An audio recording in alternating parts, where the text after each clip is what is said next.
Ngayon po, salukuyan po nandito ako sa Philippine Arena.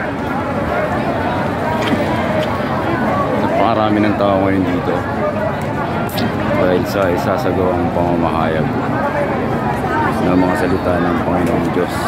So, naantala yung pagpasok dahil pinigil muna yung pagpasok kasi napakarami na rin ng tao sa loob. So, dito muna tayo sa labas, maghihintay tayo ng pasabi kung kailan papasok sa loob.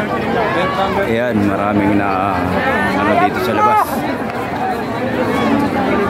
Siguro mamaya-maya pa sila magpapasok. Pero sumunod ka sa ang dami. Kanina pa kaming alauna rito. Pero hanggang ngayon hindi pa kami nakakapasok sa loob. Ayun, susundan ko yung kasamahan ko. Ayan. Labas muna tayo. Medyo mainit kahit maambon-ambon, mainit. Dahil sa rami ng tao. Sige lang, pag-suman yan, Brad. Oo. Dahil sa dami ng tao ay ano, nakikita mo naman, no? Nakikita mo naman kung gaano kadami ng tao rito. Ayan. kapatid, diretso na po kayo.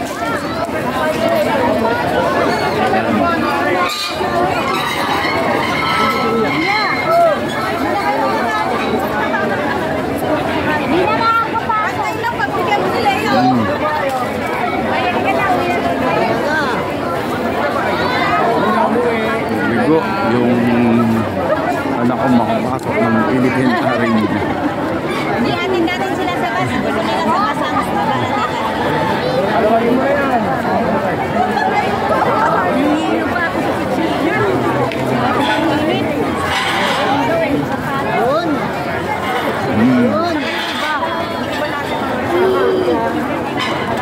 Balik muna kami sa bus. Oo. Sunod na lang ako doon sa bus. Babalik na, hindi. Alam mo? Oo. Punta ko na kami sa garden.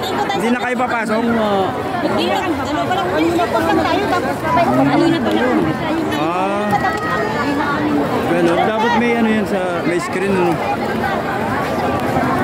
O yan muna. Nag-uumpisa na pala yung ano kanina pa raw. Kaya hindi na nagpapasok. Puno na pala ng tao sa loob. So yan muna. Kukunin ko yung payong. Iniwan ko dito. Brad, sunod na lang ako doon. Kukunin ko lang yung payong ko. So kunin ko lang muna yung payong kong iniwan. Dito sa iwan na ng ano. Ayan.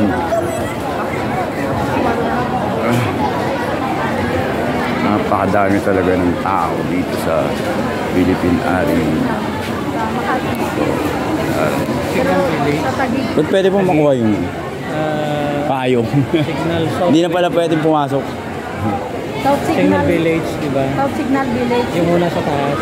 Yun yung dating motor nila. Ang daming iniwan dito. Mga payong, bag, kung ano-ano, mga ano. Kasi bawal ipasok sa loob ng arena. Wala itim po. Itim. Opo. So, pinaiwan yung payong. Pinaiwan yung mga plastic bottle. Tapos mga ayan no, dami. Bag. Cellphone hindi. Pwede silang dalhin. Oh, kita mo, dami ng iniwan na yan. Oh. Mahirapan silang hanapin kung saan yun.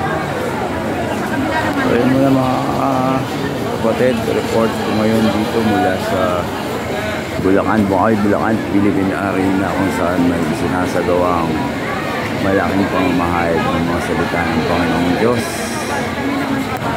So yan muna for today's videos.